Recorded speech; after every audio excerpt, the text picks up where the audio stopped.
We'll jump over to the AFC South, which should be a pretty short conversation. I think this one is pretty much chalk for almost anyone that watches football. So we'll pop it over. As you can see, we both have the same exact order.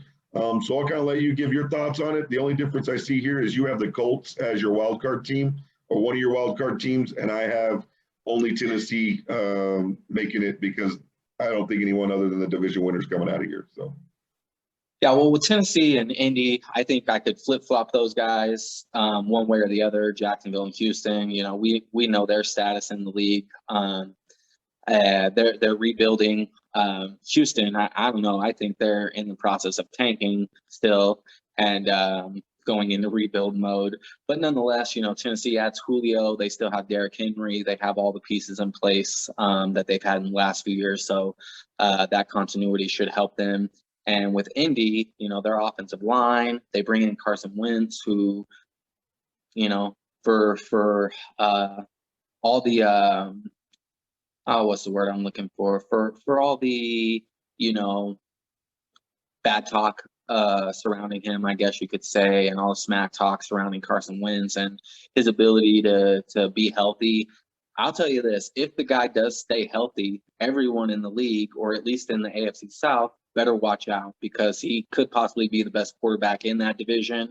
And Indy has one of the better defenses in that division, better offensive line. So Jonathan Taylor, he's a phenomenal running back. He's going into his second season, should be a lot more comfortable in that offense. They have, been injury bitten this preseason, with Wentz. Quentin Nelson, a couple of their other starters, their left tackle's injured, the backup left tackle's injured. They're waiting to get back off of injury. Eric Fisher, I believe.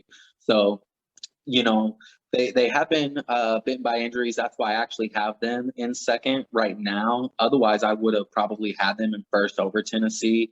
I do like Carson Wentz, a healthy Carson Wentz over Ryan Tannehill. Wentz has proven that he can sling the ball. He can. He's efficient and he can play. It's just a matter of being on the field, kind of like with the 49ers and Garoppolo, you know what I mean? Yeah. Other than that, this division's not really tough to predict right now, based on it being top heavy. The two top teams are good and the two bottom teams are not good. Yeah, I agree with that last statement for sure. Again, this is one that I agree you could flip flop the top two. I went with Tennessee based off the fact that Carson Wentz has shown that when healthy, you're right, he can throw the ball, he can be accurate, he can do a lot of things. He did have the 1 year where he was an MVP candidate until he got hurt. He'd been the MVP that year. He probably would have won it. However, one of the things that continuously gets said is if Carson Wentz can get back to what he was, and what is starting to become the reality is that was the exception and not the expectation for Carson Wentz. Like, that was the outlier season. What we've really come to realize is he really doesn't stay healthy. He is injury prone, and that affects a lot of other things. Obviously, when he does come back or if he's playing hurt, he's not able to be as accurate as he has proven to be in the past. So, or in that one season, and then a stint a little bit the next season until he got hurt again. So I think that although you're correct, if he is able to stay healthy for an entire season, he could be the best quarterback in that division, and they could be easily the best team and run away with it. Honestly, my concern is that he's already shown since he's been there. He's got issues already. I know COVID is not necessarily an injury, quote unquote, but he's dealt with that. He's dealt with his, what was his foot injury, and it seems like it's always one thing after another with him. And at some point, you've got to realize that, again, as everyone knows in the NFL, availability is your best ability. And if you're not available, then you're not really good. You're not helping your team. So I went with Tennessee because I think that obviously they have a healthy quarterback for the most part. Tannehill had the one major injury in his career, but he bounced back from it. He's been healthy. They added Julio. Derrick Henry obviously is still in his prime. He's a beast. They've obviously got, the weapons that they have at receiver. and tight end and things like that. I think their defense is going to be improved. I don't think it's going to be elite, but I do think it's going to be improved. They started to show signs of that towards the end of last year. Again, not elite, but they started to improve a little bit, and I think that's what puts them over the top. When it comes to Jacksonville, honestly, the only reason that I picked them is because in third is because Houston is a dumpster fire, and pretty much no one wants to play them. You know, Jacksonville is.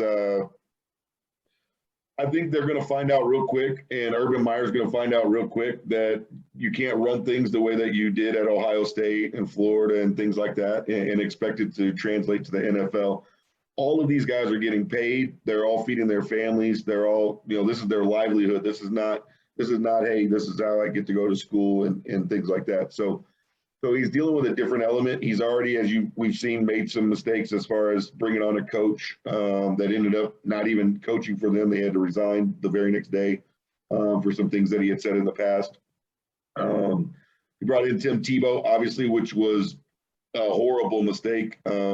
And honestly, he probably cost someone else an opportunity to make it to the NFL by using that roster spot for Tim Tebow for those few weeks. So he's learning, hopefully, that this is not college, and maybe he'll adjust. I don't think he will. I think that he's going to realize that he doesn't like the NFL, and he will end up going back to college. And unfortunately, Trevor Lawrence is going to be the one that suffers because of it. As talented as he is in a terrible situation. And, you know, I think it's going to be rough for the first couple of years for him. But other than that, there's nothing to say about Houston other than they'll be lucky to win one game.